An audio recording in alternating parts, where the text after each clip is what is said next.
Otep, bien-aimés frères et sœurs, vous connaîtrez la vérité et la vérité vous affranchira. Ça, c'est pas moi qui le dis, c'est la Bible qui le dit. Mais moi, je vous dis mieux. Vous connaîtrez la vérité historique, notamment celle de vos ancêtres kémites, et vous aurez une vision globale de ce que c'est que la vraie souveraineté politique. J'ajoute, vous reviendrez à la spiritualité africaine ancestrale et vous comprendrez les enjeux de l'indépendance économique. Et pour terminer, vous accepterez votre identité culturelle kémite et vous obtiendrez deux choses. La première, c'est la paix. La seconde, c'est le développement, à une condition. L'unité de toute l'Afrique noire, l'unité de tous les Noirs du monde entier.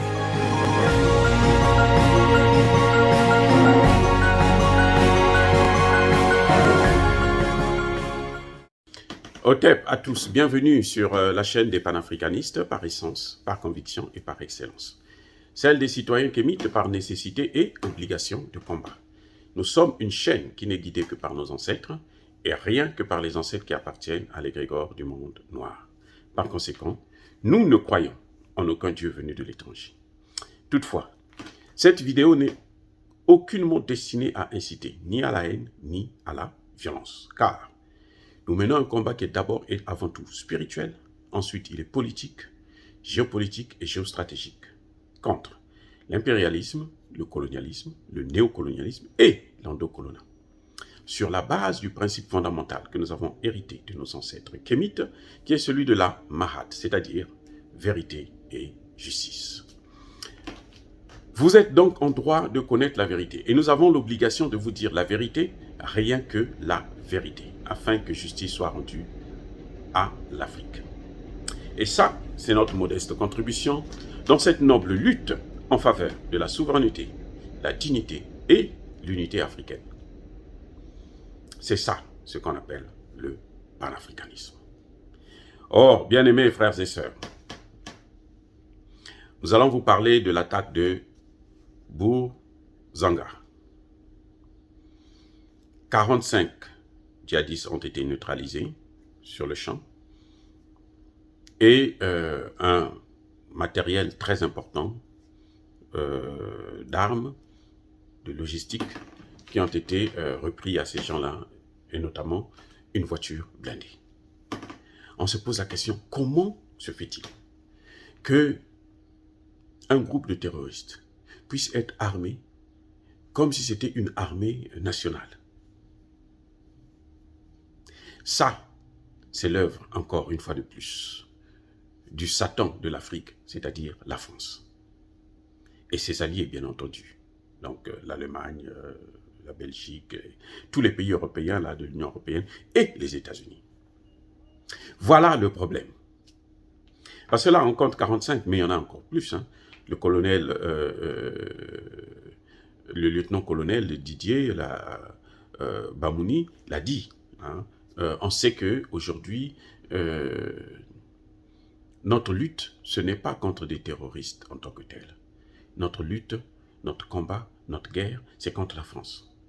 Contre tous ces pays, la coalition qui a détruit la Libye. Parce qu'ils savaient qu'ils vont aller en Libye pour enfin s'attaquer, déstabiliser tout le golfe de Guinée et s'occuper de ce golfe de Guinée, installer leur base militaire et occuper le territoire. Ils veulent, ils l'ont déjà dit à plusieurs reprises, l'Afrique sans les Africains, qui est un paradis pour tout homme blanc. Aussi simple que ça, c'est d'abord un problème de racisme à la base, hein, c'est clair, c'est net. Mais nous n'allons pas nous laisser faire et nous devons tirer des leçons de ce qui se passe.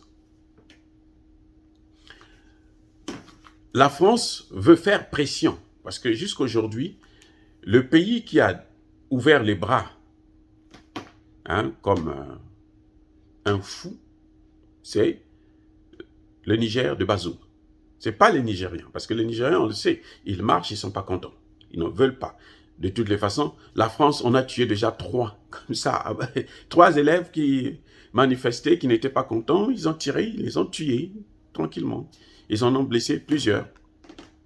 Donc, les Nigériens savent que ce n'est pas la France qui va venir les sauver, mais c'est l'Afrique qui doit les sauver. C'est le Niger, qui doit les sauver. Mais comme le président Bazoum est un pantin, c'est la chose de Emmanuel Macron, alors il ne fait que ce que son maître lui dit de faire. Point. On doit tirer des leçons. Le Burkina Faso n'a pas encore donné son accord officiellement pour recevoir Barkhane. Il faut donc pousser les terroristes en masse pour aller faire de gros massacres afin qu'ils occupent une partie, et c'est dans cette partie-là que les Français vont venir s'installer. Pourquoi je le dis? Ce qui s'est passé à Tombouctou, c'est quoi? C'est que les Français demandent on voit les djihadistes occuper le terrain, on les arme, on leur donne toute la logistique nécessaire, ils viennent, ils occupent Tombouctou. Un jour, ils détruisent tous les monuments. Vous savez que historiquement parlant, notamment sur le plan spirituel, Tombouctou, c'est la base même en Afrique de l'Ouest et peut-être même en toute l'Afrique. Il y avait des documents là-bas que seuls on pouvait trouver à Tombouctou, qui n'existaient que dans cette ville. Ils ont brûlé, ils ont détruit, ils ont tout saccagé.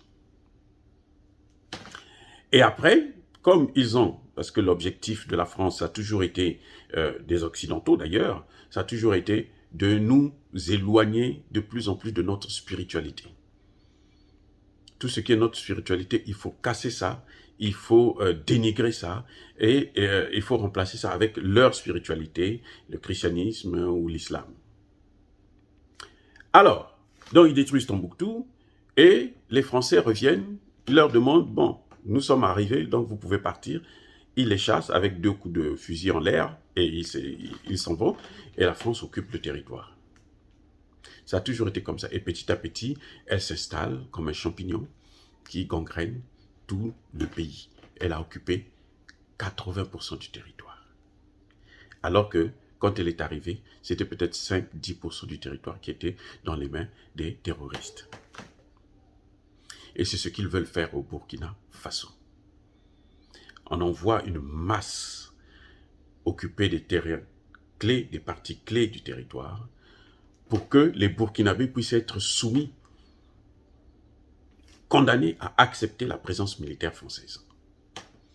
Et là, maintenant, ils vont occuper tout le pays, et encercler le Mali, et commencer maintenant à frapper sur le Mali encore, comme d'habitude, parce que c'est ça qu'ils veulent aujourd'hui. Leur objectif fondamental, c'est occuper le Mali.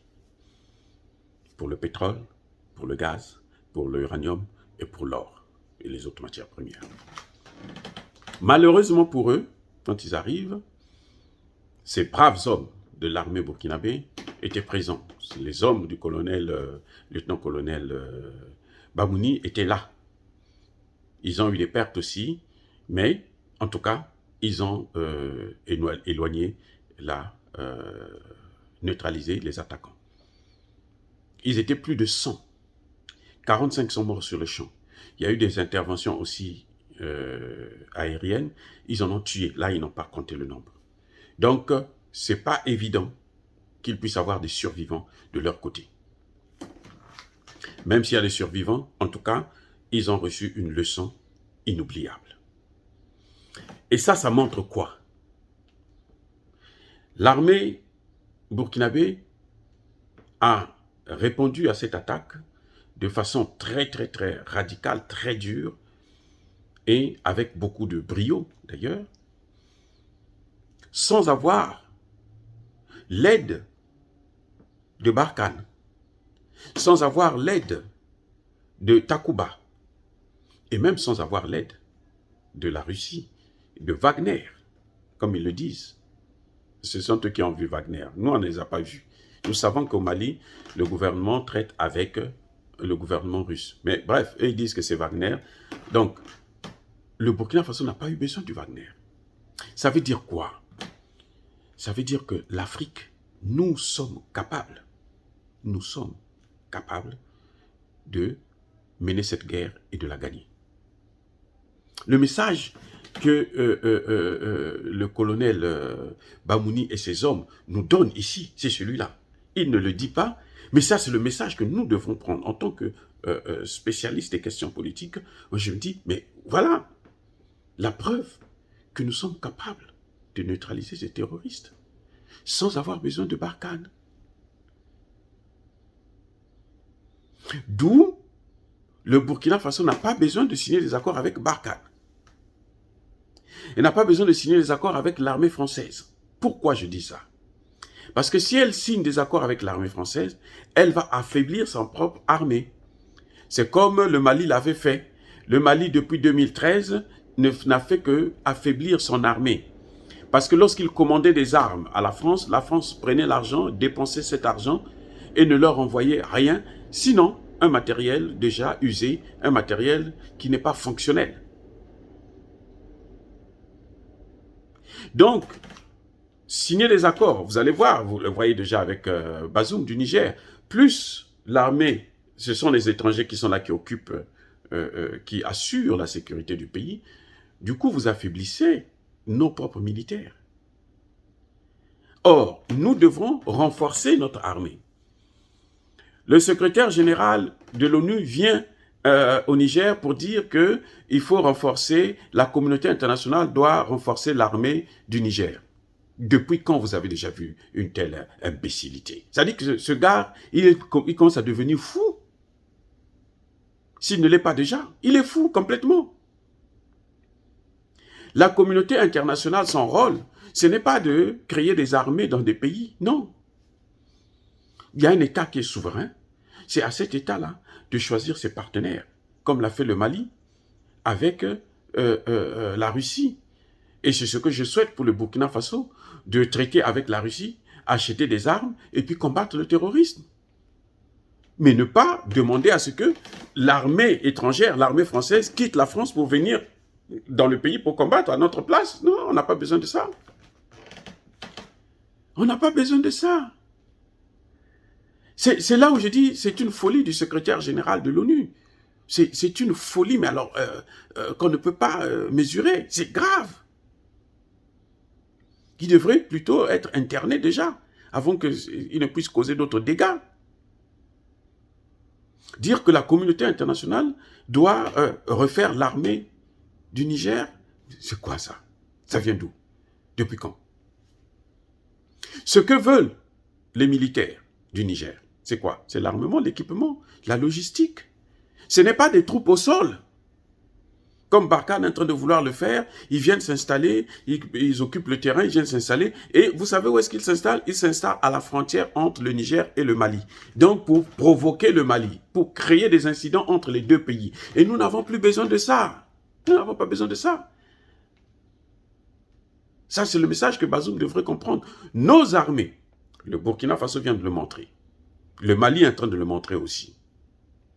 Nos armées sont capables de faire face aux terroristes qui a entraîné en Afrique par l'Occident, par la France et ses alliés.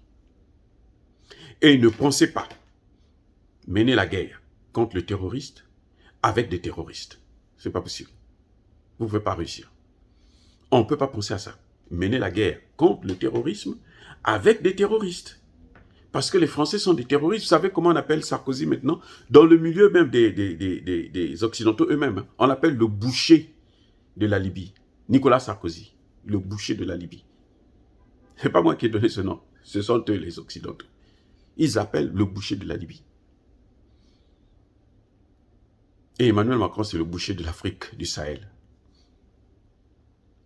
Donc voilà, bien aimés frères et sœurs, le Burkina Faso, ce que je tire de cette attaque, cette riposte fracassante, cette riposte avec grand succès de l'armée burkinabé, c'est que nous avons des hommes et des femmes capables de mener la guerre contre le terrorisme sans avoir besoin de l'aide de la France. Surtout pas de la France. Surtout pas. Tout sauf la France. Aussi simple que ça. Mais dire cela, c'est inciter à la haine ou à la violence. Non. Nous ne voulons pas des gens qui ont amené le terrorisme chez nous venir nous aider à combattre le terrorisme parce qu'ils sont des pompiers pyromanes. Nous assumons nos propos. Nous sommes une force tranquille. Yaba colère V. Yamaleb. J'ai dit.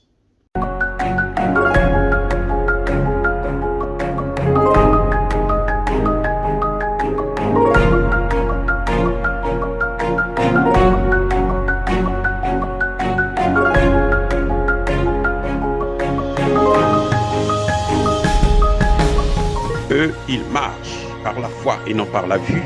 Mais moi, je vous conseille vivement de marcher par la connaissance scientifique et historique, notamment celle de nos ancêtres kémites, par les 5 sens et par l'intelligence.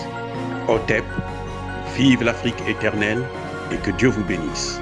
Abou Apia.